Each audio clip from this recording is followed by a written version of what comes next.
guys, and welcome to Squad, your favorite source for everything esports and gaming. I'm Lisa Juwan, and let me tell you what's on the docket for tonight. Ron and Brody will be debating the latest in Unmuted, and in Esports in 30, we're going to be discussing the Dota 2 results from ESL 1 Birmingham. But first, it's time for a Rank It, where we pick the top 5 games that were actually better the second time around.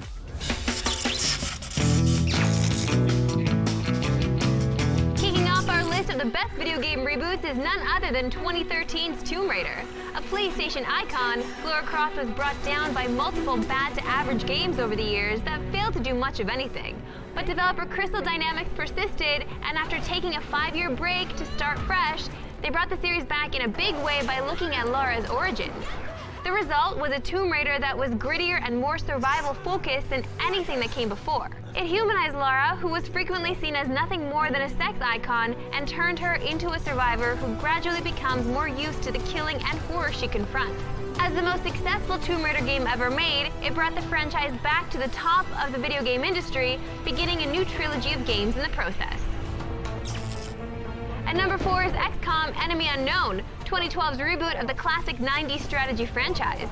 It's a remake of the first XCOM game, tasking you with fighting back against an overwhelming alien invasion.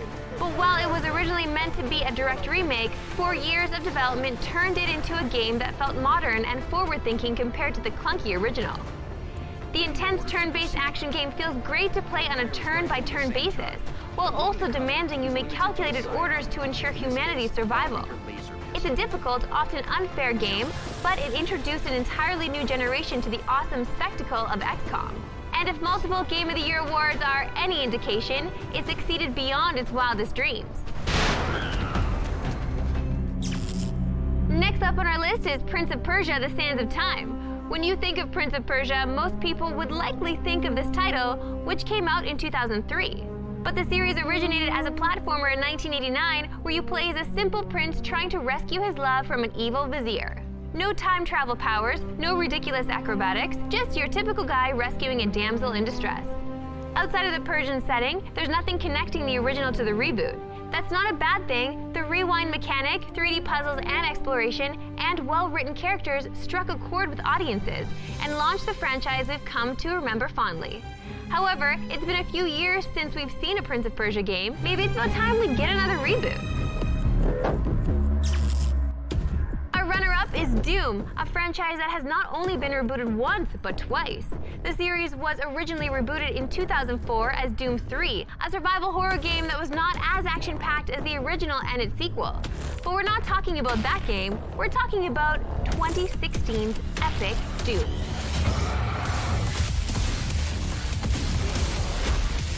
Returning to the fast-paced gameplay of the original, Doom is a gorgeous and insane game that proved that players were interested in shooters that were less tactical and more over the top.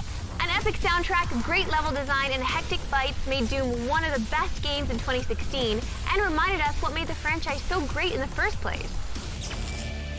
Before we get to our number 1 pick, our honorable mention goes to another first-person shooter, Wolfenstein: The New Order. As a soft reboot of 2009's Wolfenstein, which was itself a reboot of Castle Wolfenstein, The New Order made killing Nazis feel good again thanks to a great balance between stealth and action.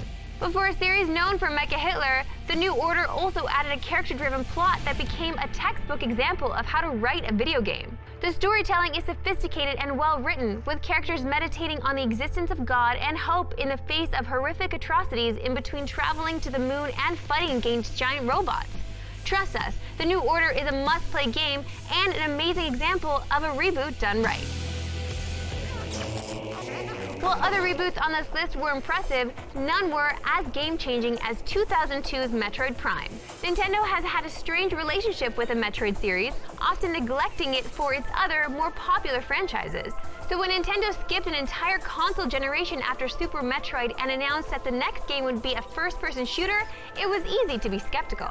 But the developers at Retro Studios knocked the ball far out of the park with Metroid Prime, which featured some of the best action and platforming elements in first-person shooters to date. It also retained the classic Metroid exploration and power-ups, creating an experience that was perfect for newcomers and longtime fans alike.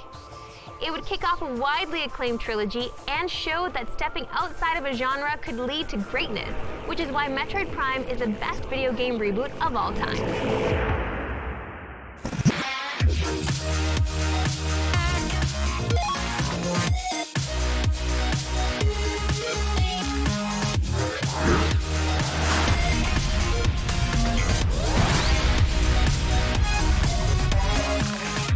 Welcome to Unmuted Weekend, your gaming esports, hot topics, hot tweets, and spicy memes. I am Brody Moore. And I am Ronald Lee. And today we're going to present all the goodies we've gathered, which we will most likely discuss and even more likely argue. But luckily for us, there's this beautiful mute button that we can only use once to shut each other up. And shout out to chat. We like it when you call us out when we're wrong and praise us when we're spitting hot truth. Let's get into it, why don't we? Let's kick it off our day with a little CSGO controversy. Finnish CSGO pro Juha Lampinen was recently playing in a loot bet event where viewers caught him firing at a wall where he had zero sight of his opponent. To make matters worse, Juha immediately started spinning around in a circle, firing off random shots to try and cover his behavior. Many in the community were convinced he was cheating. Now, Ron, a couple approaches to this. I guess first off, for a tournament that's small like that and doesn't really have the resources to look into this, how do you go about dealing with this? And do you think he was cheating? I mean, like, he could have just actually been spinning around. Yeah, there's no hard evidence, right? So in scenarios like this, you don't want to like ban him outright without getting the cold, hard facts. Yeah. You might just kind of have to let it slide. There's not much you can do without the big backing of your companies or like refs on the spot. Yeah. Which is why I've never been a big fan of like small tournaments to begin with. I don't give them a lot of credit. I don't think players are good until they perform in a live LAN environment. I kind of just chalk up these tiny little That's a whole other argument there. I disagree with you on that one. Really? Okay, well, to go back to the cheating, right? If like that's a big thing. I don't think people can like always be guaranteed that the people competing without a LAN environment are going to be like legitimately whatever their skill truthful to what they're doing. Yeah, I don't know. I feel like you almost have to take a hard stance. Like I think we can agree that none of us like cheaters in games. It just kind of ruins the games, right? So I don't know. I feel like you almost just have to put the foot down and say we have an absolute zero tolerance to this if it looks like you're cheating. But then it's like no. Then it's like some people do look like bots when they're playing. Yeah. It's like you're a bot when you're playing constantly, but for bad reasons. Wow, You're an AI player. already at it, man. I'm Come sorry. on. It's a part I was of gonna be nice today to you. Were you nice? No. But that's out the window now. Well, I see. Like, here's the thing. I like a little bit of like hard to get. So like, be mean and be nice later. So bring it back and forth. Okay, so ultimately, you think that in small tournaments it should just be let slide, and you think that's just because it's hard to decide, reasons, or do you think it's just because you don't take small tournaments seriously? No. Okay, well, that thing was mainly an aside. I think it's mainly because like we just the burden of proof isn't like there. You can't figure it out until then. You can't. So second chances. Yes, you must. Okay, you know what? I'll give second chances. I always believe in second chances. Beyond that, you're banned. Yeah. Okay. So we all know that Twitch is primarily used for gaming, but there are some streamers experimenting with the platform. Aphrodite has been using Twitch to stream tarot cards readings for his audience. And unfortunately, the advice you get from this psychic might not always be in your best interest. Some observers were concerned with the advice he gave one viewer, where he implied that she should leave her husband. Uh-oh. This is Ron. Okay, so first off, why are you watching tarot card? Is it tarot or tarot? I was thinking that. I was thinking taro, like is it a vegetable? Is it a fruit? Yeah. No, it's taro. Yeah, that's taro chips. We don't know what we're talking about. 1 for tarot, 2 for taro. Taro. I don't Drop it in, put a 3 there to confuse us. Either way, I don't know. I mean, if you're taking one of those card readers seriously, right? I feel like you already got some problems. I'm going to say that right now. I'm not I think you can believe in divination if you want. You could really like do whatever you want as long as it's harmless to someone else. But the problem I have with this is because he's like trying to convince someone else, or at least imply that she should like change her life in a significant way, so you're trying to get involved in like a stranger's business. Yeah, I thought that stuff was supposed to just be about predicting, but I guess they probably never outright said it was just the implication. Now, do you think Twitch should get involved in this? I mean, if someone goes on there and starts telling people that to do a whole bunch of bad things, go out and beat homeless people, promoting flat Earth and anti-vax and all that stuff, it's like, should someone get involved in that at that point? Like, should Twitch take a step in, or should they just say, okay, you guys should use your brains here and realize that this is just entertainment? Ooh, that's a hard decision because I think free speech is free speech. I believe people should be able to say and, for the large part, do whatever they do as long as, again, it doesn't harm other people. But the internet isn't a country, right? Like, it's a service that Twitch is allowed to cut you off from. Yeah, but we still want to maintain our favorite parts about the internet, which is like the free speech and like the freedom to do whatever we so wish. Okay. But because, so here's the thing. Because he did the tarot card readings and he was like saying to this lady, you should cheat on her husband, that's still not like... Not cheat, leave. Or leave. That's even worse. We were talking about cheating the other day, so I have cheating on mine. We were talking about a cheater earlier too, the hackers. But yeah, it's like it's up to her whether or not she does it or takes his advice. I think it's fine for him to do that. I know, but he's influencing. So you're influenced by ads and stuff all the time, every day, everywhere you go. Fair, I suppose. And you don't know about those, so... Yeah. Like, just because you buy a violent video game and, like, you're murdering people in the game, that doesn't mean it's influencing you to do those things. They're not responsible for those things. Don't take tarot card readers seriously, basically, is TLDR here. Anyways, next up, Call of Duty is moving to a franchise model in 2020 with team spots costing up to $25 million US. This seems like an overall positive, but it could come at a cost for players. Optic Gaming CEO Hector Rodriguez said that the league could implement streaming rules similar to that of the Overwatch League. Overwatch Pro players are not allowed to stream within an hour of any league event, and no more than 2 OWL players can stream together at the same time during that event. This could hurt COD streamers like Scump, who Hector says makes up to $190,000 a month. Now, obviously, coming from OWL, you've seen this, and I'm wondering if you think that this is going to hurt some of the COD scene, because the COD scene already has a bit of an issue with people streaming, because none of them want to stream their scrims and stuff, right? So they already have an issue. No competitive team wants to do that. Well, yeah. But even, I've seen it even more so in COD. So their numbers are already going to be hurt. Do you think this is going to hurt them even more? Or do you think this is an overall positive for the league? Yeah, no, I think it'll hurt the numbers for sure, but that's kind of like the thing that you have to agree to if you want to compete in the league, right? Like this franchise has to make back their investments or whatever, they have to make money, and they want to get the max viewership, the best numbers for other investors and sponsors and stuff like that. So they don't want that to take away from people watching their big product. So in my opinion, I think, from the Overwatch League, some of the players didn't like it at first. They thought, oh, it was dumb, I should be able to stream whenever I want. But that's the price of being pro. You got to kind of have to play by the rules. But for players like Scump that are making so much money, do you not think this is going to hurt their bankroll? Money or competition. I think like for some, you kind of have to be like, okay, well, money will come. I always have a fallback plan of streaming if I really wanted to, but if I want to compete and really show them the best, then that should be a reward in and of itself for that person. They should want it that bad to compete over the money. So you don't think that taking some time away? I mean, we saw it with Ninja. When Ninja stopped streaming for like 3 days, he lost like 40,000 subs. Yeah, but do you feel bad for Ninja? Well, no. I'm saying for some of these other players that aren't even not making as much as Scump. Okay. It's like, do you think that there's that guaranteed fall? Are you saying they're going to have that guaranteed fallback of streaming if they take that time away now to not stream on those weekends when the events are happening? Of course not. I don't think anything is guaranteed. But so that's the tough decision they have to make now. Well, life is full of tough decisions, especially in esports when it's such like a newfangled thing, and these companies like to get more investors and make it a properly polished thing. We got to kind of have to do what they want for a bit to build it up.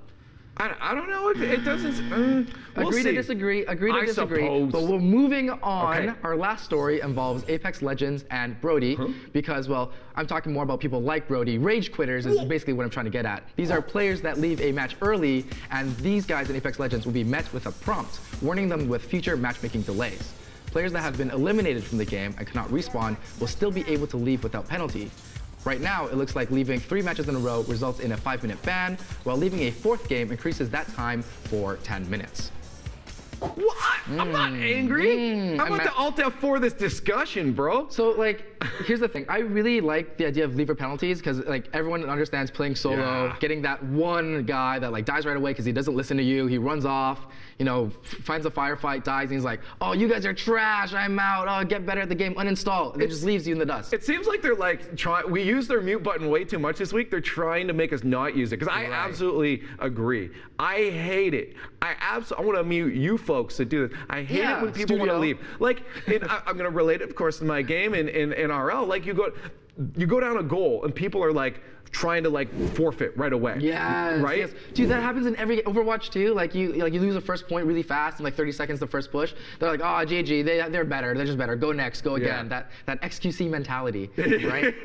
He's had a big influence on the community. But yeah, I'm a fan of lever penalties. I think, if you're gonna ruin other people's games, you don't deserve to play as much. Yeah. Simple as that. I want them to even be stricter with this. We've seen a few implementations of this. I want to see what your best is. So like in Overwatch, it's kind of cool where if someone leaves early enough, the match actually just gets canceled. You don't actually I think it's like in the playing. first minute. Yeah. So it's very brief, and I think that's fair. In Rocket League, a minute and a half in, until a minute and a half's gone by, you actually can't even ask to forfeit. It will just abandon match, and then we'll give you the penalty for like 5-minute ban. Right. So if you absolutely do want to leave, you can, but you're going to get banned. And then we also saw Grand Theft Auto, bad players and players that got reported, got the dunce cap and actually got put into their own servers. Oh, yes, I and they had remember to only play against people that were misbehaving. Yeah. So out of these implementations, what do you think is the best for like competitive games? Do you think we should implement that dunce cap? Without a doubt. Like, so when you're going into a competitive setting, you should be there to win, right? Everyone there should be giving it their all. And if you're going to be able to have a good time, everyone needs to be committed to that entire game. If you're not going to be committed, you shouldn't play. Why are you queuing ranked if you don't want to play it? Like that's Exactly. my question. Go into casual. Exactly. Anyways, it's time to check in with streamers and clip it. First up, we have a clip from Emong that explains how to get a girlfriend. Tips for getting a girlfriend?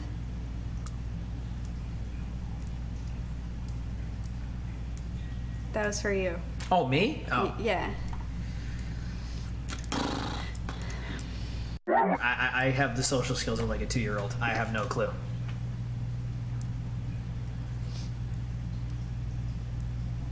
You could start by asking a girl to play a game with you and then telling them that you'll get them in a few games, and then the girl will wait a couple hours, and then you'll never actually end up playing with her because you brought someone else in instead, and then you can slide into her DMs and apologize about not bringing her in,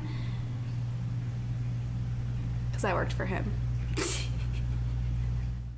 That's That's amazing. the wait game. You can see the gears turning in his head where he looks at her and he's like, I don't know, like how did we end up together? And he remembers, is like, oh, that one time I totally ghosted you and like slid into your DMs to apologize. Is that the real advice? Just make them wait? I guess he was playing hard to get in his own way. He was like Inadvertently, accidentally. Or was it planned? 300 Conspiracy IQ theory play. number, I don't know, 87 on the show by me friend. Like, I don't know. I think the real advice is just be you. And if the person likes you, they'll wait around for you. lame. All right, guys, here's the real advice from a real Chad, okay? So what you do is you queue up in a game with them. Don't ghost them. Get them in your game. Win 7 or 8 in a row so they see how awesome you are at video games. Yeah. And then you toss them, hey, that was really fun. I would love to do this again sometime, but you need to improve. I can give you some pointers. I could coach you or something. So tell them they're crap. No, not Berate them. That's the advice we're giving right now. You want to spur dependency. Spur dependency. This is the worst advice. I was joking. Don't clip it. Don't take it seriously. Okay, go on. All right, let's get out of this. Moo 10 times discovers how many rubber bands it takes to cut a watermelon in half in this clip. Well, let's see. Oh God. Wait. It's doing something. What's happening?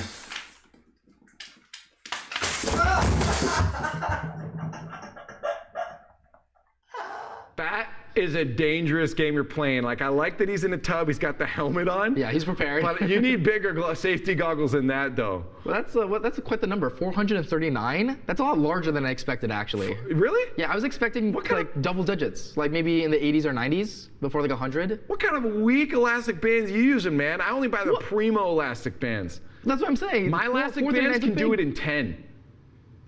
Really? No, I don't On this know. show, let's bring in Can we get a watermelon? Can we bring in the watermelon?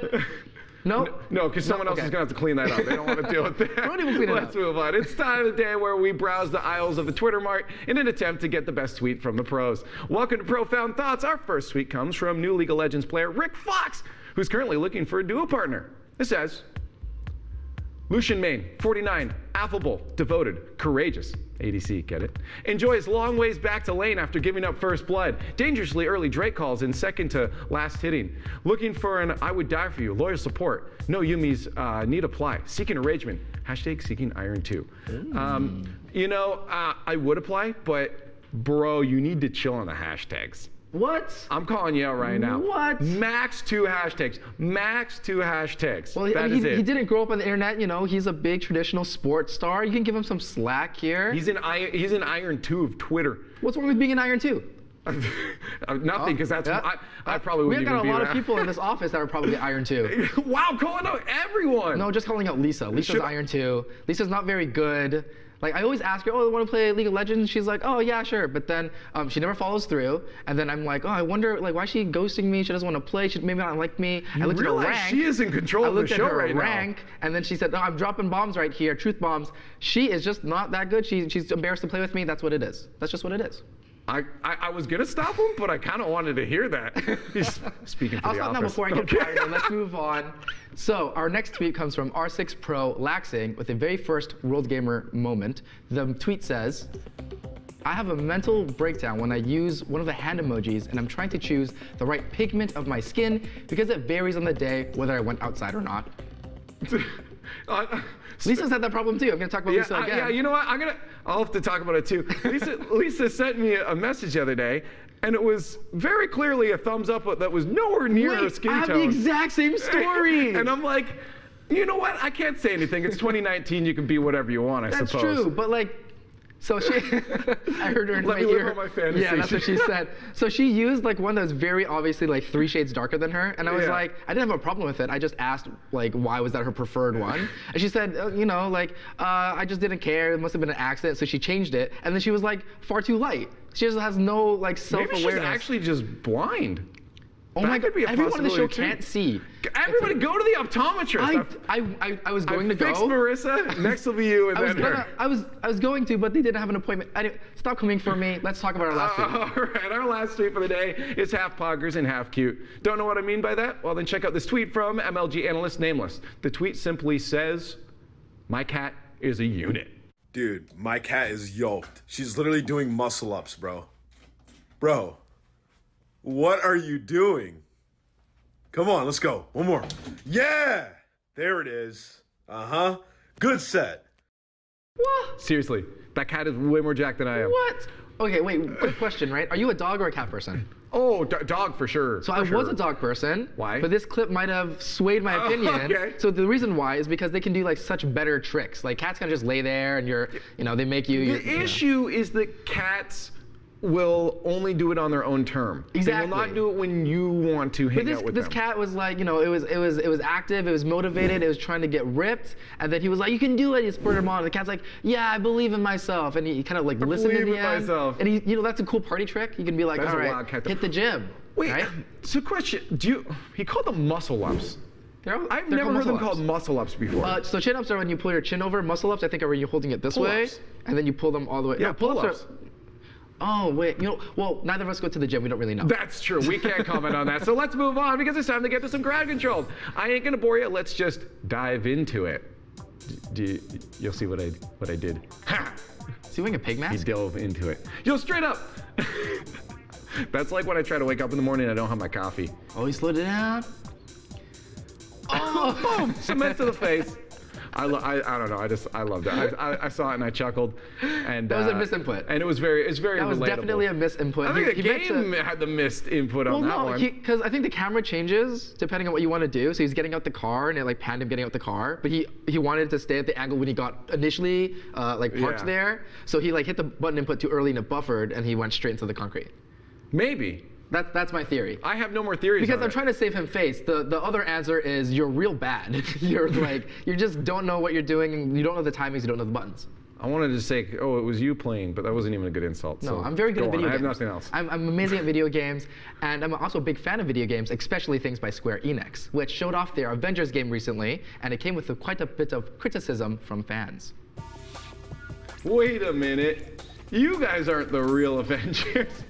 Yeah, so a lot of people were hating on the models.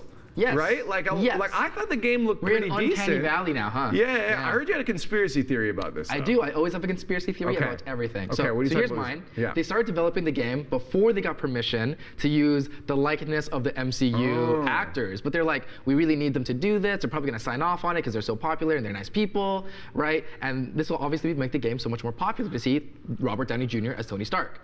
But then they're like, okay, you need to pay us a little bit to sweeten the deal. What are we talking? 78 quadrillion per actor.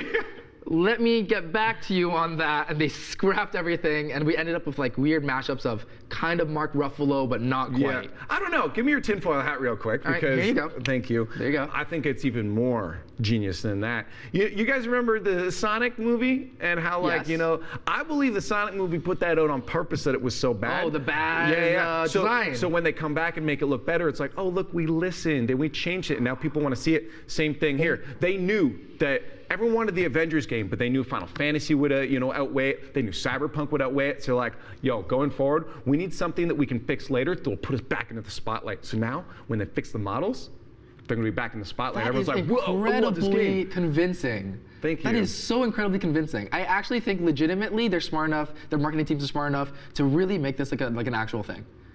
You're saying I'm smart? You are a genius. Your brain is massive. Thank you. Anyways, in case you guys don't know, Bethesda's game engine has been, well, a little sketchy with object interaction, as evidenced in a few of their games. For our last post, I thought we would take a tour through the Bethesda offices. Plants in Bethesda's office. Wait, I don't get. They're clipping straight through, bro. Oh, wait, I didn't even notice.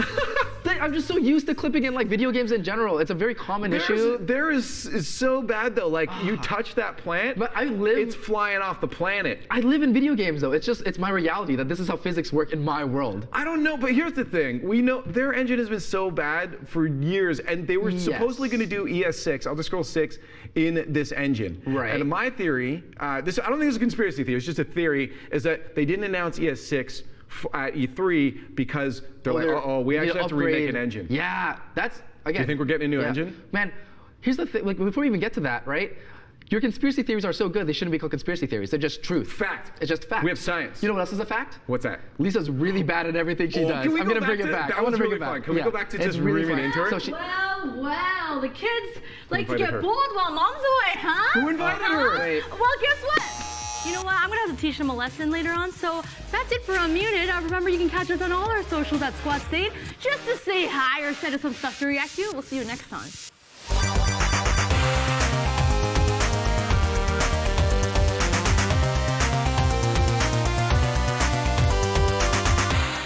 I'm telling you, Ron, it's frustrating.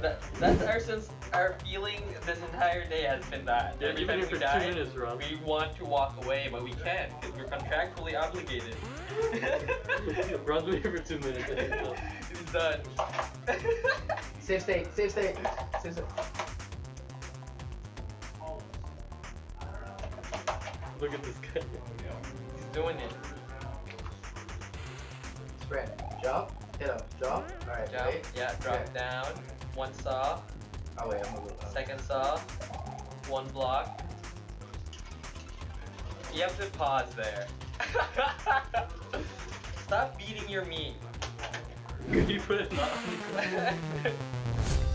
Don't forget, the whole VOD of The Green Room is available on Twitch, so be sure to check that out after this broadcast. And while you're there, why don't you subscribe to our channel to get exclusive emotes and badges. Just in a bit, Nick and Brody will be getting you caught up on all the Dota 2 action. But first, it's time for me to get you caught up with all the news and reported.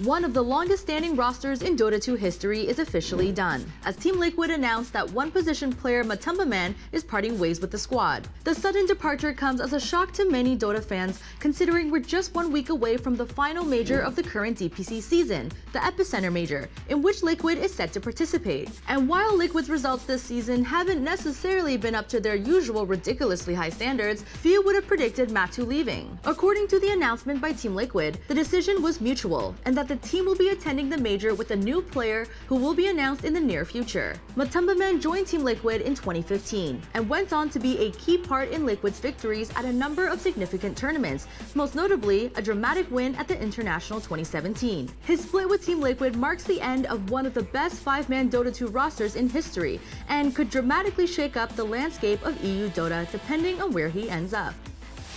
The results are in, following an investigation into alleged match fixing leveled against Black Dragons and FaZe Clan during the Rainbow Six Siege ESL Pro League Season 9. ESL has released their ruling and will be hitting Black Dragons with a hefty fine for unsportsmanlike conduct and providing misleading information. The accusation of match fixing was originally made by former Black Dragons analyst Thai, who posted his evidence online, including screenshots of conversations between members of the teams. However, ESL concluded that the evidence was insufficient to confirm that FaZe or its players were involved in match fixing. Still, the investigation did conclude that the Black Dragons deliberately caused internet issues during the course of the match and failed to show up on time, which resulted in Black Dragons forfeiting the match 7-0, hence the fine. The fine will be delivered in the form of a 20% reduction in prize money from the Black Dragons Season 9 winnings, which would have been $4,500.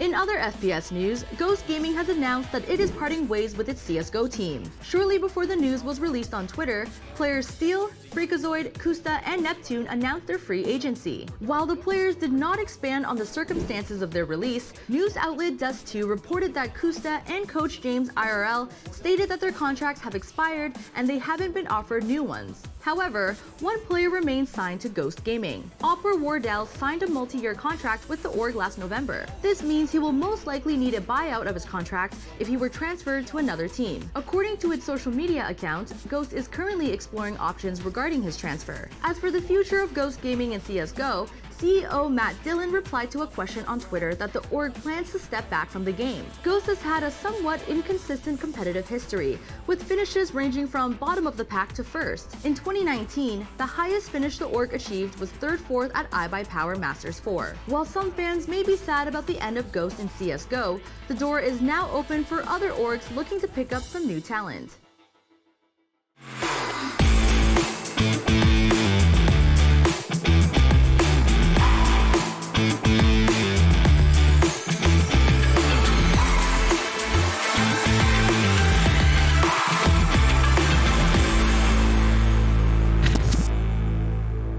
From Evil Genius, the same from Team Secret. Once again, Yaps are on the front line. It's a 3-man stop! 3-man stop! 3-man slapdown! 3-man kill! EG! They are the real three, even though they're guaranteed two. They'll lose another one. So Mount pushed back out, but Mid one's chasing him down. Now he'll drop the rock, combining with the Butterbots. Team Secret is all connected together. They had some dispels. They need a spear. They need something to hit. They only pop the Aeon disc as Puppy. He's in the trees looking for his own shackle under the cover of that ghost. Look at the double stun from Yapsel. They've got the control. They've got the control of this fight, and they've got EG down, calling GG. It's done. Team Secret in 5 games. What is up, you fine people, and welcome to Esports in 30. I'm Brody, and that is Nick, and today we're doing something a little different. Normally when it's us on the couch, we're talking Rocket League, but we're still waiting for LAN to come around, so we thought we'd give some Dota 2 love, and I know you love Dota 2. Man, Dota 2 is the purest esport, and every time we get a chance to talk about it, I'm so excited. But Rocket League is still your favorite, right? Yes. Yes. So what did we see this weekend? It wasn't a DPC tournament, but it was super exciting. Lots of great storylines and an amazing crowd. ESL won Birmingham in England, so a fantastic tournament. Definitely a lot to talk about as it pertains to the DPC. Why don't we get into it? As you mentioned, it might not have been a DPC tournament, but ESL won Birmingham had so much action. And on the other side of these highlights, we'll keep diving into it with the help of caster Darren Killer Pigeon Elmy. Check it out. Starts off new, the Tims are going to initiate in the Raw Soulmine again. Soulmine came a little bit later, however. Oh my God, the Beetle! I told you! They have just destroyed them! Miracle, maybe now Matumba's back alive. The fortification, it bought more time, but you don't have your Arc Warden, so all the pressure is on the Matumba. He needs to find this kill with a quick push up. They're looking for the kill over on Paparazzi. The Urn is doing the work. He's going to get himself back out to the base. Ori's so low, hexed up. The smoke for the speed for the blink, the shackle. GH! He actually caught Paparazzi on the retreat. 30 HP on Ori. He's moving in the trees as practice division. GH gets the double kill. And actually lands onto the SF. He pops his BKB, picks up the bounty route. S4 in the back line. Look at that dream coil. Locking down the 4 of them. There's going to be the BKB activated, but they're wasting so much time trying to kill S4. Meanwhile, Prince is controlling up everybody right now. Yapzor, the last shot to the high ground, is going to be able to find him for the ultra kill. He wants onto it. Mail, and now the silent slowdown onto Mid1, who no longer has his BKB. What a setup from S4. Gonna start off poking at mid-1 here, but now the force at forward going for Tim's. Nice. The 3-man stormbolt by Yapzor. The beautiful setup with the side blades. They all get vaporized. With this fast movement speed, they actually caught one. That's going to be GH. Shadow Shot immediately buys back. That's going to be 2 Curl Dice as well. But there goes Matama Man. Does manage to find FNG, the Stampede, and he just runs away. Burrow Strike on it too. But Mind Control, he just came back and now he's dead. They're going to buy back on their supports as well. The Super Ward down. Appo's almost dead. Trying to finish him off. He actually does manage to go Scepter a little bit, and he's going to be okay. That's actually the Aghanim Scepter from the Soul, buying him more time on engages than is just the first life though. A lot of Gambit are quite low though. Miracle turning in. He actually got the beat up on some multiple heroes and they get the damage up, and now Miracle's controlled up. They can't let him die here. He's being controlled and forced out. BKB turn around. He actually gets it. He's going to be able to kill one fighting dog. S4's going side to side, but the stun is a double with the man Surfforce. S4's trapped inside the Wukong's command. Creep wants to help out, but what can he do? He can put down the arena. What a skewer with the fatal one. Team Secret, they are bleeding together. Team Secret, they have to get the hell out with what they've got. Team Secret, there's your jump forward. And do they get this kill? Where's the support? Chris moving forward, but they're taking Stone on together, and the double stun!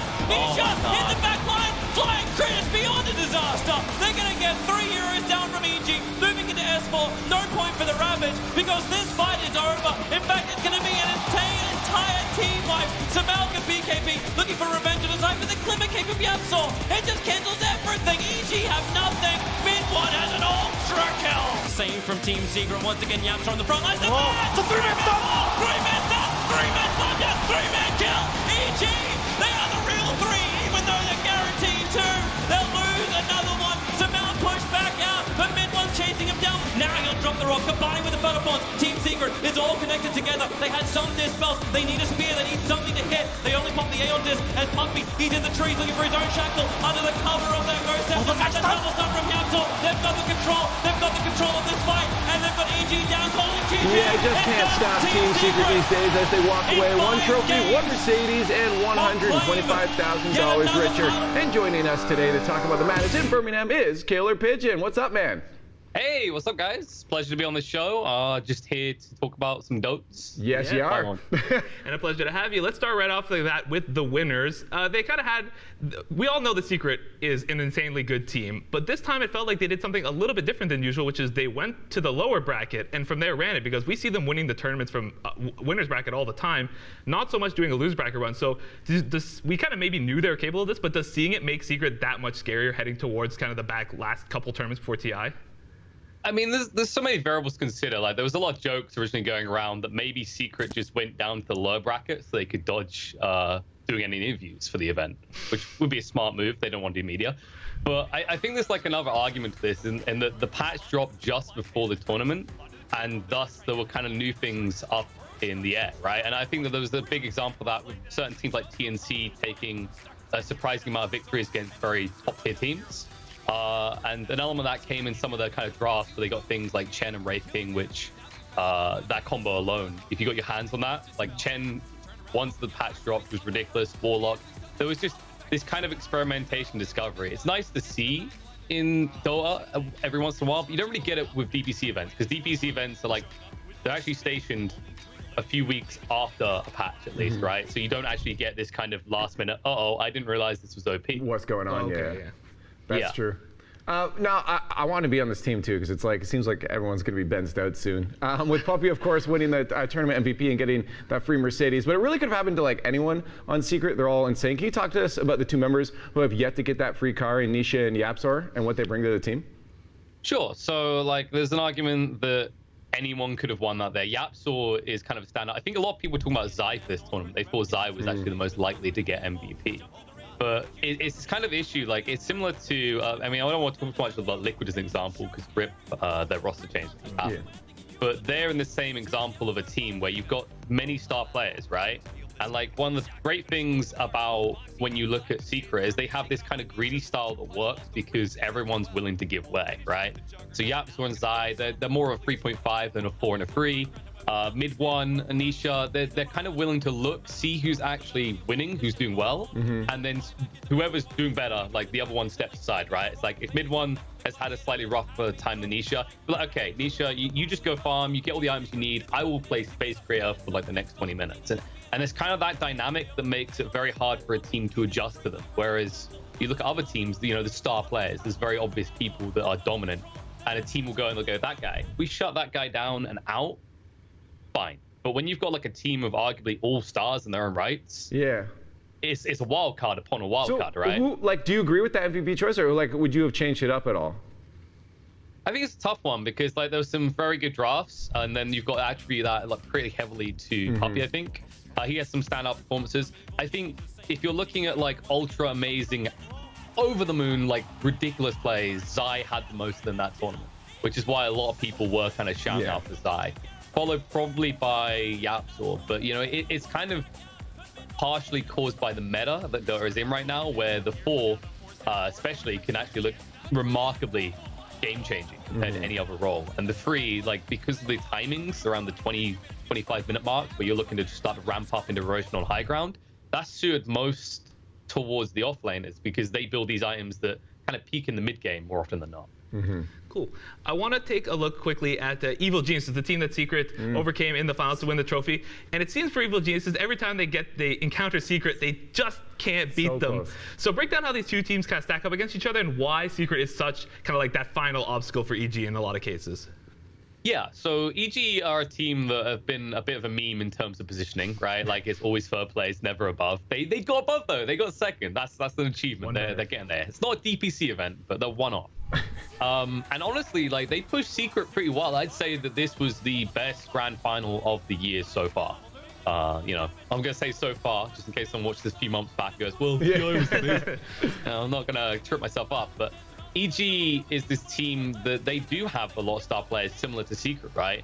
And they're starting to get back to this kind of idea that Sumail can play more of these kind of just playmaker styling on you type heroes than being given the very boring kind of razors and death prophets of the land, right? And that does allow him to come and shine. And RTC is always a guy that, you know, for a long time was regarded as the god of Dota. And then obviously when Sumail came in, it was kind of a shift because he had to be the stable carry, whereas you then expect Sumail to be this playmaker. I think they're starting to get into this kind of motion similar to Secret, where whoever gets a good start can take the lead in the mid game. And I think like this tournament, Gustav S4 was a perfect example of that, right? Like he had a lot of games where he was top of net worth. Like arguably some of them are a bit cheeky because they're doomed, but he was able to actually just kind of plummet through the laning phase, out of control, and then the team would actually back him up and play around that. So they're getting there. I think I still want to see RTZ shine more because I feel like he's trying to be the kind of stable, quiet carry a lot of the time because sure, like these big players from S4 and Sumail will outshine him. But he still has his moments, and he's proven time and time again he's still capable. And in some way, maybe going against his nature, as you said, in his history as a big-time playmaker. Yeah, it's like hard to actually step back from that, right? Like if you're known as the star of a team, to like go away from that. I mean, you can look at other sports where this sort of stuff happened, right? Like think Shroud from C9 and CSGO. Thinking about shooters for a second. Like that was a guy who was like a pub star, and he came in and it kind of felt like it was all about him. But then he got rotated to more of a supportive role, and then it just didn't fit. It's not something suited to everyone, no matter the esport. Like Matumba Man, who just left Liquid. Like he's an example of a very, very rare breed of player because he's argued as one of the most selfless cores in the game. And it's hard to get that because, you know, to be this good, to get this high up, you kind of do have to have a little bit of an ego, right? You know, anything you do in life, you are kind of aiming for the top. Most people are aiming for the top. So to reach the top, you have to believe in yourself, and you want to be able to actually be free to make those moves. But to dial it back is sometimes the harder choice. All right, I want to move on to Gambit because kind of caught us off guard here. They weren't even supposed to be there until Virtus Pro had to back out, right? But then they ended up taking down Vici and Liquid as well. Both great teams. Yeah, and losing to Secret, but that's fine, right? Secret popped off. So were you caught off guard like we were by what Gambit brought to the table here? So I was kind of mixed in the. I saw it, I was like, Gambit, they've been up and down a little bit. It's hard to see where they're going to be going into this. Like, they're just replacing VP. You know they're going to be number 2 in the CIS region because Virtus Pro is so damn dominant. And honestly, CIS region has its own issues when it comes to like roster stability, getting individual talent together based around like the very rough and obscure contracts that are involving a lot of players. But Gambit is kind of the hope for them right now, especially after No Pangolier kind of fell apart. But I think when you look at the way that the Gambit played, they kind of exploited the patch a little bit. They have the kind of flavor pick, especially Shadow Fiend, right? Shadow Fiend mid for them is something not a lot of teams do, and Apo has a way of playing it that really forces to be bandwidth. But I think the standout moment for everyone that took them by surprise, which was kind of funny to me because like me and my co-caster have been there chuckling the whole time. It's like, why is it surprising? We've seen this for ages, but I guess most hadn't, is Immersion. In the post-4 role, he had an Ursa game where I think he had something like 17 kills, 1 death, and like 18 assists. It was an insane amount. And people were like, my God, this guy's a god. How do we not see this coming? It's like, arguably, like I'd say right now, you've got the obvious really good Earth Spirit players like Jerax and GH that people always think of, Yapsor as well. But I think there's never enough credit given to these kind of guys that are grinding out there, and they don't actually always get the chance to shine, but when they do, they prove it. And GH, I'd also say Tiger is another one from the tier 2, tier 1 team list that kind of haven't really been given the day to shine. Immersion, of course, has, and he's proven that he can. And this is kind of an interesting thing for Gambit because they need that kind of star post-4 player. If they can start to draft more heavily around that, I think the meta still favors teams that are very focused on their post-4 being the playmaker. And FNG is a guy who's always had a very unique perspective on the meta and the way it should draft. And he actually, in fairness, he was like he came into Gambit and he switched things around. So I think Gambit still have a lot of potential. But in some ways, it still feels like a young team. It still feels like they're making some kind of irrational mistakes or they're rushing a little bit, which is kind of classical for CIS though. Do you think coaching will clean that up, or is that on the players to kind of get their heads into it? You could try and get a coach. I just think like there's a big problem. There's a very scarce amount of coaches available in the CIS region, like people who can speak the language, who are respected by the players, right? I mean, some teams are even essentially using their friends. Like, I'm not going to name teams, but like they've got no history, and then you find out they're just buddies with the captain. It's a different type of coach, though, in fairness. Like, we're getting to a stage in esports where you don't just have your former pro, right? You have your stats person, you can have your psychological coach. So there's many different angles. I think like there's maybe a big opportunity missed for teams like that. I'd say Kips is one of the big coaches that comes to the list of people who are outside the scene but can actually negotiate within that scene because she did coach for Vega for a long time. But when you look inside, there's barely anyone, right? Like a lot of the CIS players still want to play. A lot of them are kind of getting old now, but they're like, no, there's only one dominant CIS team, so I can still make it. We touched on it a little bit earlier, but I want to go to Liquid because as you kind of alluded to it, Matoma Man is off the team. And for a team that just at the start of May went to the MDL Major and finished second, came into Birmingham, got eliminated by Gambit last place in the bracket, and now Matoma Man all of a sudden on the bench. So can you maybe try and get into Liquid headspace where they're at right now? Because this kind of came out of nowhere for a lot of people.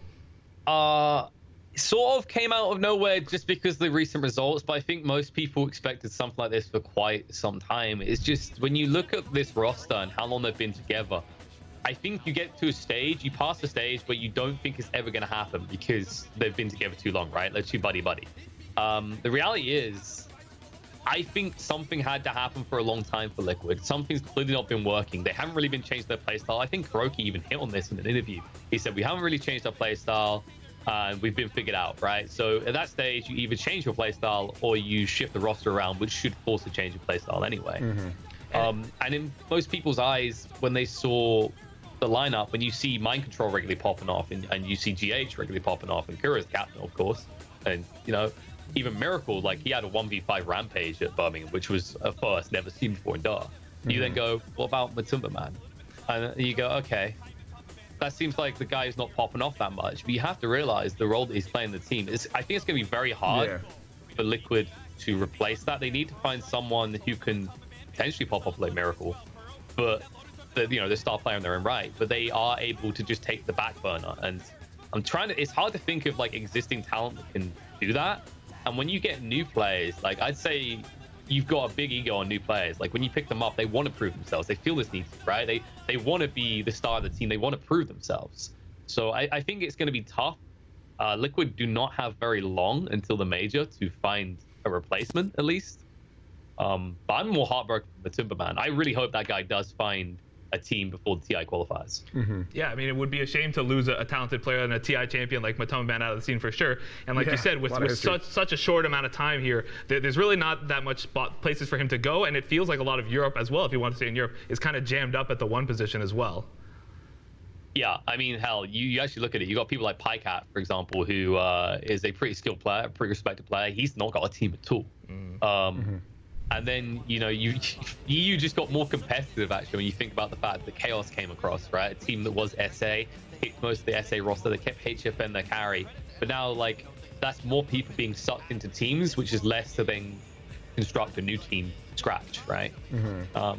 And it's kind of the crux of it, right? Is there's so much competition in Europe that more people being deterred to actually hang around Europe, more people being kind of encouraged to go to different locations. Like, you look at I think it's Infamous, right? They've got Skidder, they've got Black, they've got these European players that have escaped essentially from European qualifiers to the SA region. It's a bit cheeky me say, but you know, it's, like when you look at it, it's how it's actually gone down. And it makes sense because I'd say Europe is by far the most competitive region right now. You look at NA, for example, you know, you've got kind of Complexity and J-Storm, who are like, and Ford, of course, who are like there, but they're always below EG. There's no one really competing with EG. Whereas you look at Europe, you got like Secret, OG, at least right at the top, and then below them you could arguably have like Liquid and Ninjas and Pajamas, kind of inconsistent, but they could be kind of seen in the running. You know, there's a lot more teams and a lot more competition in those separate tiers than there is in NA. Well, let's talk on the potential too for a team in Alliance. You know, they didn't really have a good showing there, but it seems like their potential I like Alliance a lot. should be higher. But like, are we actually seeing the ceiling of this scheme? This team, or is it just showing how competitive every team is? I absolutely don't think we've seen the ceiling of this team. So I started casting last year, and from an early point, I got involved regularly casting Alliance. You come to kind of understand the team, and it's kind of a beautiful thing when you keep watching the team and you see them grow. And that's what I've seen over the last few years, constant growth out of this team. Like, you compare them to the reckless youth of their beginning, and it's a completely different roster. They're always evolving. I think Alliance, it was very shocking that they didn't make it through the playoffs. I didn't see them winning this, but I did at least see them making it to the playoffs. And I think part of that does still come down to the patch drop and certain teams being better or worse, adapting and having different ideas that are better or worse, right? I mean, I believe Alliance, they took only 2 games, so 2A, and I believe those 2 were from Secret, which, you know, Secret struggled in the group stage as well. Like, it kind of says itself. There's an experimentation phase there. So I expected Alliance to at least get 4 wins in the group stage. I think like I said, Tiger, he's a member of Alliance. I think he's one of the standout 4s up and coming. Mike was a hotly contended and sought after pick after TI. A lot of teams were interested. Alliance had to fight really hard to keep their hands on him. Like, he's seen as one of the next miracles potentially. I think it's good to have kind of one of these more veteran, old school players. They bring something original, something older, and you mesh it with the newer. And then you've got to keep in mind, like, I just don't see the whole roster breaking apart anytime soon. Like, Boxy has come through and through. I remember, let's say, how long ago was it? It was about half a year, 8 months ago. I used to say to people, if you want to win against Alliance, ban out against Boxy, because this guy knew only like 3 or 4 heroes. Yeah. And you know, maybe people are like, why are you playing Boxy? Well, I can't play him anymore. He's increased his hero pool. Maybe he's only doubled it, but it's enough that you can't ban him out. You can't target him out anymore. And then on top of that, like, I just don't see Insania and Mike breaking up anytime soon. Like, most people don't realize those guys have been playing together for about 7 years, I think, because they used to play Heroes and Nuof together for a very long time. So you know, there's an argument that you get to a point where the bond is so strong, right? Then again, we just had Liquid kind of, you know, split up a little bit, so you never know. But I think I've talked to some of the Alliance guys. They're happy with their growth. They're not happy they're not winning. I mean, no one's happy they're not winning, but they definitely feel like they're improving. And we are seeing some of that, you know, some of the results coming in with them currently playing in the minor, and they're topping their group, and we might see them at the Epicenter Major, which is fantastic. I want to touch on one of the final teams here we've got from Birmingham, which was PSG LGD. So obviously a very strong team, pretty good year so far, but it doesn't seem like they're kind of matching that pre-TI form. Another question on their cap. Yeah, we got out of them, say, in the back third of last year, shall we say. So what will it take for PSG LGD to reach that level we know we can get heading into TI? That's a hard question to answer. Like, I look at the way that LGD are playing, and hey, you know, how you earn the bucks. But you look at the way they're playing, and like individually, a lot of these players have very, very clear tier 1 skills that can be picked up at any team. I feel like there's kind of a weird dynamic at play sometimes. Like when the POS 1 is popping off, the POS 2 isn't, right? Like it's always one or the other. It's never both of them. And that's kind of fine. Like you look at most teams and you kind of expect that. Like that's how it usually works, is one player has a good lane, we mentioned there's a secret, the other one falls in line. But it seems like there's kind of some questionable plays. The aggression that they were so infamous for a long time seems to start backfiring on them, right? It's like me watching some CIS teams where like, okay, they just made a really aggressive play and oh no, they've been stopped. They don't know what to do for 5 minutes. It's actually really interesting to look at Xnova especially. Like this is a guy who used to top, like especially around TI, in TI. Like after like TI, one of the biggest talking points was Xnova's warding. Like he was revolutionary, the way he was doing it. Everyone's watching him, studying it. And they seem to have caught on, and they seem to have figured it out, and they seem to have shut him out. Because whenever you look at the stats after these games, like at least all the ones I've seen, it's really low amount of like D wards from him and very high D wards from his opponents. So it kind of feels like he's been found out, and he needs to kind of evolve his vision game a little bit more. No, sorry. I was just thinking forward a bit here because we're almost out of time, and I do want to touch on it. I've seen a new champ being used, and Nick, Hero. or sorry, hero. Heroes. Sorry. A new hero being used, and I was playing a lot of roller champs. That's why it's in my mind. But yeah, if you want to talk to me about Mars real quick and kind of the meta, how we're going to see that change anything, or if it's going to make any changes. Yeah, so Mars' latest addition to the hero pool is pretty ridiculous for all intents and purposes. There's a reason that he's got, I think he had one of the highest pick ban rates of the entire tournament. No surprise there. Like the nature of this hero is that fundamentally he's going to seem broken for quite a while, because at the core of all his mechanics is Spear of Mars. The Spear of Mars is the ability that if you get pinned to something, you get stunned. But more importantly, it repositions you, right? And like repositioning is one of the most underrated aspects at all. Like people know it's there, right? People buy 4 stuff to reposition, but you rarely see the use of them aggressively, right? But whenever you do, you're like, my God, that just won a fight. Yeah.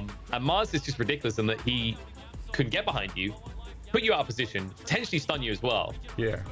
I think if they look to balance this hero, which they probably are going to look to tweak him more, they can't change the Spear of Mars. Spear of Mars has to stay the same. Like every Dota hero has its strengths and its weaknesses. The best balancing decisions are always made when we amplify the strengths and the weaknesses, right? So like we have to have drawbacks for every gains we get. And I think maybe around Arena of Mars, I think one way they could go about it is if you step out of your arena, it could just desum, because the arena is like super powerful, and arguably it's only weak at level 1 because of the cooldown. I expect that's where they'll try and make the hero fall in line more. His passive is nice, but the reality is like it's a style that's not one step back, right? Like you take less damage from the front and the sides. So the moment you turn around to run like a coward, you're just gonna get shot down in an instant. Yeah. And then the cleave from God's Rebuke is cute. It's nice. They released an Ags. The Ags felt kind of memey for me. I can see some value in it, but I definitely think moving forward, they will likely tweak his ultimate a bit, maybe his starting stats, and then the hero should fall in line. That's fair. Perfect. I just want to take a quick step back here for our last topic, because I had a question that came about from just watching this tournament. Obviously, the English fans in Birmingham, always amazing, and every time it seems ESL or any other tournament goes there, there's some talk about maybe TI should go to England in the future. However, to the best of my knowledge, there really hasn't been kind of like a super successful high-level pro player from England, which is where, like, you know, in a lot of other esports, that kind of the players come first and then the fans come after. So from that perspective, what makes England such a great Dota nation, despite kind of not having that player history that you might expect? I mean, we tried. Come on, why you gotta remind me? Yeah, you gotta keep bringing it up. Hey, I tried to phrase it in the nicest way I could. You're like, I'm just gonna flame lightly here, but no. So, like in fairness, we have T Governor now, who is the coach for Chaos, right? Like, I think what Dota has really been lacking for a long time is a good role model, and I think T is an example of what a good role model looks like, right? You think about the people that got people into Dota. Sing Sing's a big example. Yeah, he might troll in his games, but he's funny, he's enjoyable when he does it. And now you look at like the current choice of people. When you want to get new people in the game, and you like open up the browser and you go searching on Twitch and you find like I don't know, let's say I'm going to shout out Envy here. I'm going to grill Envy a bit because it's the most prominent example that comes to mind. He starts to lose his game and he walks down mid, right? Like that doesn't look fun to people. That doesn't engage with people. That doesn't make the game fun or enjoyable for people. That doesn't make me want to go play the game, right? Yeah. someone like T-Governor is a good example. I think like UK has had poor role models when it comes to high MMR players so far, at least ones that have been in the limelight. Whereas T-Governor has more of kind of an understanding and respectful aspect. You know, I've heard from many different pro players who've played with him. Like, this guy is, yeah, he's fine. I've got no problems with him. He doesn't flame. Like, he keeps an eye on his own game, and he gives a little bit of advice. That's great. And if we get more people like that, maybe we start to breach through into the pro scene. But I think at the same time, like, looking at it from the perspective now that we don't have pro players, what makes the UK golden, in my opinion, for like a TI or major next circuit is the fact that part of what makes it great is that we don't have any pro players. We don't have a horse in the race, right? We see good Dota, we cheer, we go mad, right? We adopt teams as our own, and everyone comes together at the end to just marvel in the Dota. I haven't seen that at many different like big events in different countries. I mean, I've been to Russia and I've done a big LAN, and I can give you an example of how like grim the comparison is, right? On one side you had a Russian team, on the other you had a Chinese team, and the Russian team would make like the simplest kill in the world. Yeah, let's go. Yeah, amazing blood sport, right? The Chinese team would like pull off a very sophisticated rotation, and yes, it's sophisticated, but you can tell as a viewer it's a really good play. They wipe out like 3 members and there's absolute silence, right? Yeah. But you never get that. You never get that in Birmingham. Never got that in Birmingham at all, right? And this kind of like expands on a whole other issue you go into about TI and how one-sided is maybe going to be when you get to China, and probably 80 to 90% of the people spectating the stadium are going to be Chinese. Are we going to have the same wow that we've had at previous years? Because like what made TI8 so great, you got to the finals, it was split. It was East versus West, right? And it's like cheering for both sides. Yeah. And I always get upset when we see these different tournaments that get that experience. Like that's what Epicenter had last year. I'm really scared that TI9 is going to have that this year. Is this really one-sided crowd that makes it kind of sad to watch, right? It's like, am I watching Dota or am I watching a golf game? Yeah. Hey, man, I got to say, the best events I've been to have been in England as well. But neutral territory for Dota, right? Exactly. Yeah, exactly. Anyways, Killer, we are out of time right now, but thank you so much for dropping by and sharing your insight on some ESL 1 Birmingham, and hopefully we'll talk to you soon. Yeah, thanks, guys. It's been a pleasure to tune in. That was a great talk, but I had to, end it off because I still want to get some thoughts from you here, and we're almost out of time. So why don't you just get into it? Do you agree with this MVP? What is your MVP for Birmingham? Yeah, I think ESL 1 did a good job with this one. Puppey deserves it. In the past couple of times I've handed out MVPs for Dota tournaments, I've leaned towards the carries, right? Because if you're putting someone in a position to be that player, they need to deliver, and they did. But this time, as Pigeon was saying, it was a different meta, a new patch, lots of drafting lots of drafting complexities going on. And when your leader is the guy that's figuring all that out kind of live in a tournament and being able to do it, and not only that, but doing it from the losers bracket where you've got lots of games happening and you've got lots of teams ahead of you and you've got lots of pressure on you to not only put together some really solid drafts and figure out the meta kind of in real time, but also deliver some pretty solid gameplay. Not flashy. Puppey is very rarely flashy these days, but just very solid. I think that Puppey is more than deserving of MVP for this one. Well, I don't know enough to argue, so my notes are telling me we're done. That's it. No more. Thank you to Killer Pigeon for calling in, and thank you, Nick, of course, for helping me through all of this. Tomorrow we've got an FPS doubleheader, but until then, check out all the socials, and we'll see you later. Thanks, guys, for getting us caught up on everything Dota 2, and shout-outs to Red Bull as well for fueling us in the green room. Remember, we'll be back tomorrow at 1 p.m. in the green room playing more games, and then back that night at 8 p.m. with the brand new Unmuted and a double FPS edition of Esports in 30, so you don't want to miss that one. Until then, you can catch us on all of our socials at Squad State. Thank you so much for watching, and we'll see you tomorrow.